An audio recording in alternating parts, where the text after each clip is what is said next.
Hey, what's up, everybody? It's Christian with Reaper Disc, and today we're going to be taking a look at the reinvented Discmania MD1. The MD1 was Discmania's very first disc all the way back in 2006, and since then has been referred to and regarded as one of the best straight flying mid ranges, regardless of manufacturer. Unfortunately, for the past number of years, the MD1 has been out of production. And it was a sad day to get that announcement for a lot of players like myself who loved that neutral mid and fell in love with the MD1. Thankfully, though, Discmania has brought back the MD1, but with a couple little added benefits. It's slightly straighter than its predecessors and has a little more glide. So the MD1 is that true neutral, no turn, no fade mid range that promises to be able to shape any shot really that you put it to, and is easy to manipulate to fill those different shot shapes. If you throw this with hyzer, it should hyzer. If you throw it with anhyzer, it should anhyzer. But more importantly, if you throw it straight, it's going to go straight. That's what Discmania claims. And whenever I tested this disc, I found it for the most part to be true. So, a little bit about the mold itself. And one major thing is that the bottom side of the rim, and I'll throw a picture of it up, is convex. So, between the lip and the parting line of the disc, instead of being a straight line between the two, or even concave where it cuts back in on itself, like some slightly more aggressive, more overstable mid ranges, or disc in general, this disc is convex. So the line between the parting line and the lip actually curves out and away from the disc itself. It makes it very comfortable to hold, especially in a fan grip or a control grip, and it feels like it just fits in your hand a lot more comfortable.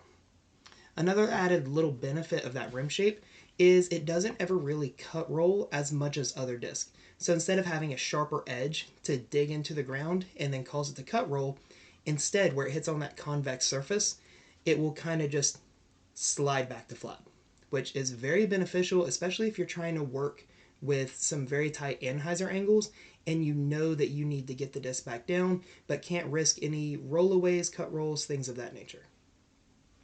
So when I got this disc out and was testing it, I started falling in love with the flight again. It was very similar to throwing the old MD1s back when I first started. When I threw this on hyzer, it got that very late flip up to flat, and it almost wanted to have a little left to right turn to it, but nothing too outrageous.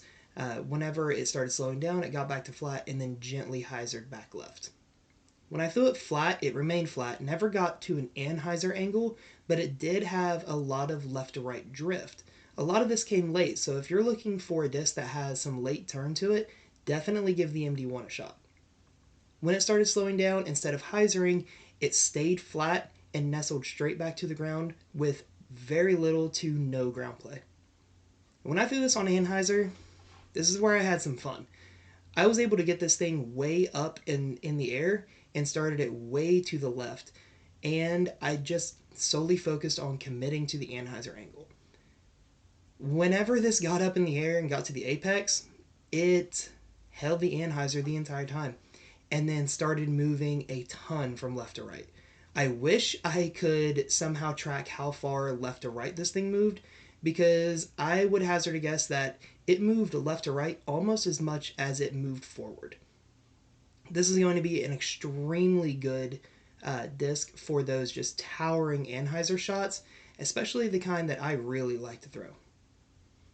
That added extra little glide also really helped carry this thing as it was progressing both forward and to the right, something that's incredibly beneficial whenever you're trying to get out and around obstacles. When I threw this on a power shot, I was honestly really impressed.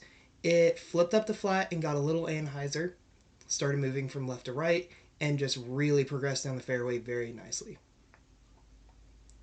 When it got back to the ground, it didn't, skip. It didn't do a lot of weird things. It just nestled back down into the grass and never really moved.